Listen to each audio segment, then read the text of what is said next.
میں ایک جگہ بیٹھا تھا، سامنے ٹی وی چل رہا تھا، آواز نہیں تھی۔ میں نے دیکھا ایک نوجوان ناچ رہا ہے، ڈانس کر رہا ہے ساحل پر، اور اس کے ساتھ 10-12 لڑکیاں وہ بھی ڈانس کر رہی ہیں۔ میں نے دیکھا بہت خوبصورت نوجوان ہے۔ مجھے خیال آیا یہ جو اتنی بڑی گمراہی میں ہے اس کو ہدایت کیسے ملی، اور کون اسے جا کر اللہ کا پیغام سنائے گا۔ یہ وہیں بیٹھے بیٹھے ایک اس کی خوبصورتی اور جوانی پہ رحم آیا، ایک اس کے پلٹا کھانے کو میں نے بہت مشکل سمجھا۔ خیال آ کے گزر گیا، میں وہاں سے اٹھ گیا۔ کچھ دن اس کا نقش میرے دل دماغ پر رہا، پھر محو ہو گیا، مٹ گیا۔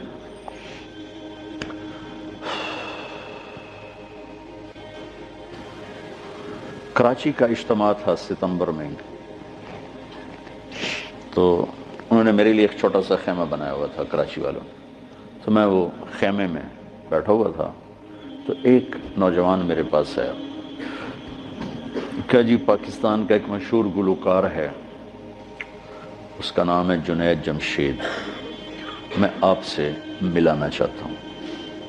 میں نے کہا کدھر ہے؟ کہ میرے ساتھ ہے۔ میں نے کہا تم کیسے جانتے ہو؟ کہ میرا کلاس فیلو تھا۔ میں نے کہا لے آؤ۔ تو وہ اس کو جب لے کر آیا تو اس نے چہرہ چھپایا ہوا تھا، مجمع کی وجہ سے شاید چہرہ پورا سے چھپایا ہوا تھا۔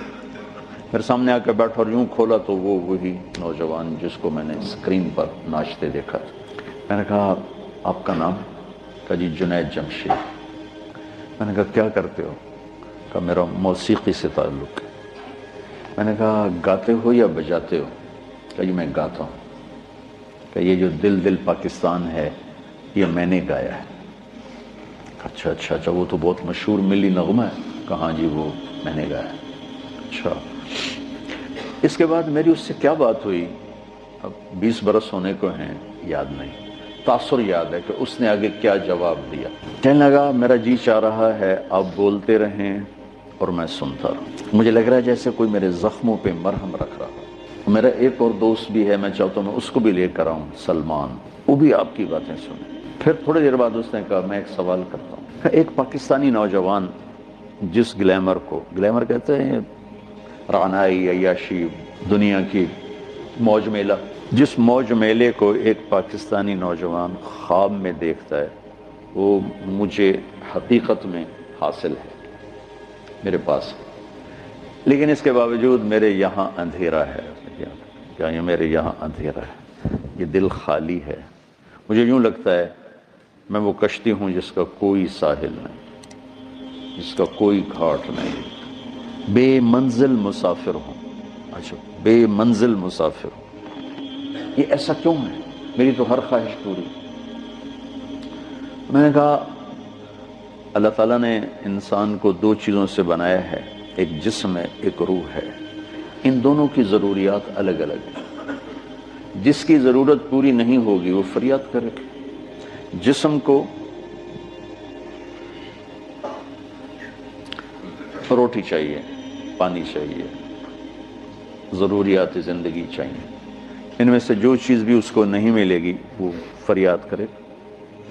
روح نہ عورت کو جانتی ہے، نہ روٹی کو جانتی ہے، نہ پانی کو جانتی ہے، نہ موسیقی کو جانتی ہے۔ روح ایک اللہ کا امر ہے جو صرف اللہ کو جانتا ہے، اسے اللہ چاہیے، اسے اللہ کا رسول چاہیے۔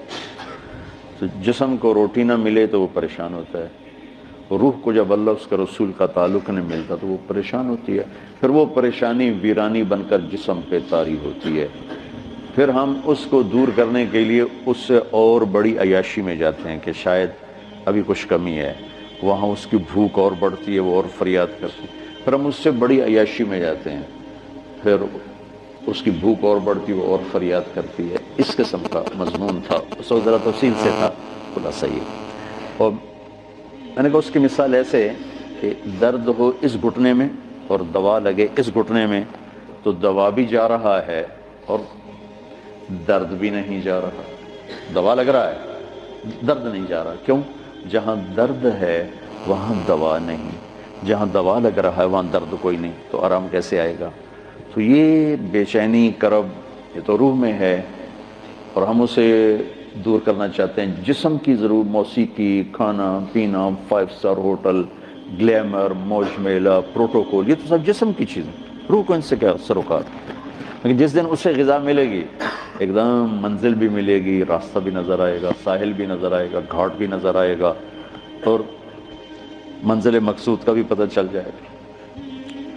تو یہ ہماری پہلی ملاقات تھی، اور میں نے غالباً کہا کہ آپ کچھ تبلیغ میں جانا شروع کریں، 3 دن لگانا شروع کریں. کہنے لگا میں کیسے لگاؤں، میں تو گاتا ہوں، ناچتا ہوں، ڈانس کرتا ہوں، تبلیغ کس منہ سے کروں؟ کعبہ کس منہ سے جاؤ گے غالب، شرم تم کو مگر نہیں آتی. میں نے کہا یہ تو دوا ہے. تو پہلے دن دوا کھانے سے آرام آتا ہے؟ مسلسل دوا کھاتے کھاتے کھاتے بیماری دبنا شروع ہوتی ہے اور اللہ تعالیٰ اسے ٹھیک کر دیتا ہے. یہ دوا ہے، تم شروع کرو. اس کو سوچو مت کہ میں ناچ رہا ہوں، گا رہا ہوں، چل ٹھیک. کوئی قبولیت کی گھڑی تھی اس نوجوان کی، اس نے 3 دن شروع کر دی. یہ جمشید اس کا کلاس فیلو، یہ اس کو سب سے پہلے سلام دعا، یہ تبلیغ میں لگا تو اس کو اپنے اس کا خیال ہے، اس کو ملنا شروع کیا. پھر ایک جگہ پر آ کر وہ رک گیا، آگے نہیں لے جا پا رہا، تو اللہ نے اس میں مجھے ذریعہ بنایا، مجھے ڈالا.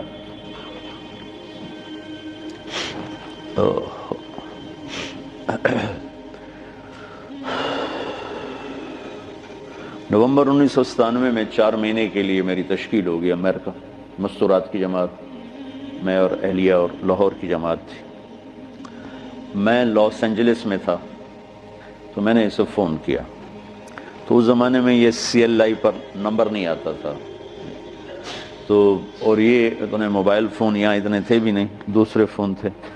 تو میں نے اس کا فون نمبر لے لیا تھا، تو میں نے اسے لاس اینجلس سے فون کیا. کہنے لگا آپ کہاں سے بول رہے ہیں؟ میں نے کہا میں امریکہ میں ہوں، لاس اینجلس میں. کہنے لگا نہیں، میں کہا وہیں سے ہوں. کہا قسم اٹھائیں، قسم اٹھائیں. میں نے کہا چھوٹی سی بات پہ کیسے قسم اٹھاؤں؟ کہا نہیں یہ بہت بڑی بات ہے. میں نے کہا کیوں؟ اب میں ساری دنیا پھرتا ہوں، کبھی اپنی بیوی کو فون نہیں کیا، اب مجھے فون کیسے کر رہے ہیں؟ میں نے کہا یار تم سے محبت ہو گئی تھی اس لیے فون کر رہا ہوں. بس اس ایک فون نے نا اس کے دل میں میری محبت ڈالی. میں جب یہ حج پہ جاتا ہوں میرا 60-70 ہزار روپیہ صرف فون کا بل ہوتا ہے. 3000 تقریباً ریال میرا ہر سفر میں 15-20 دن میں میرا فون کا ہوتا ہے کہ میں ایسے ہی فون کرتا رہتا ہوں. وہاں کا فون وہ ہزاروں بیانوں سے بڑھ کر ہوتا ہے. بیان تو چھوٹی سی چیز. مولانا صاحب رحمۃ اللہ علیہ فرمایا کرتے تھے کہ تبلیغ میں بیان کا اتنا ہی حصہ ہے جتنا جسم میں زبان کا. 6 فٹ کے جسم میں 5 فٹ 10 انچ 8 انچ کے جسم میں 2 انچ کی زبان ہے. اتنا ہی تبلیغ میں زبان کا حصہ ہے، بول کا، بیان کا. باقی لوگوں کو دل لینے کے لیے پتہ نہیں کیا کیا جتن ہے. تو اس پر اتنا اثر ہوا اس بات کا کہ انہوں نے مجھے امریکہ سے فون کیا. تو پھر میں اسے پورے سفر میں فون ملاتا رہا، اب یہاں ہوں، اب یہاں ہوں، اب کیا حال ہے، اب کیا حال ہے. تو اللہ نے اس کے دل میں میری محبت ڈال دی. پھر وہ چلے کے لیے نکلا. پہلے اس نے چلے لگا، 3 چلے نے چلے لگا. رائمنڈ آیا، ملا، میں نے بڑا پروٹوکول دیا، بہت پیار محبت، ہنسا کھیڈا.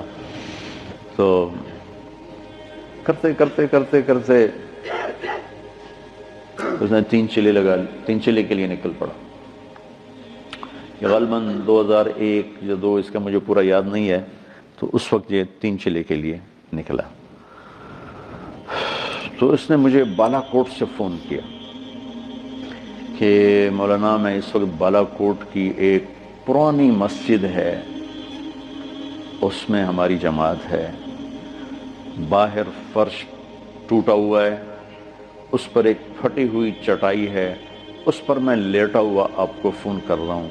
اور جس سکون چین کو میں 5 اسٹار ہوٹلوں میں ڈھونڈتا تھا وہ مجھے یہاں اس ٹوٹی ہوئی مسجد اور پھٹی ہوئی چٹائی پہ مل چکا ہے.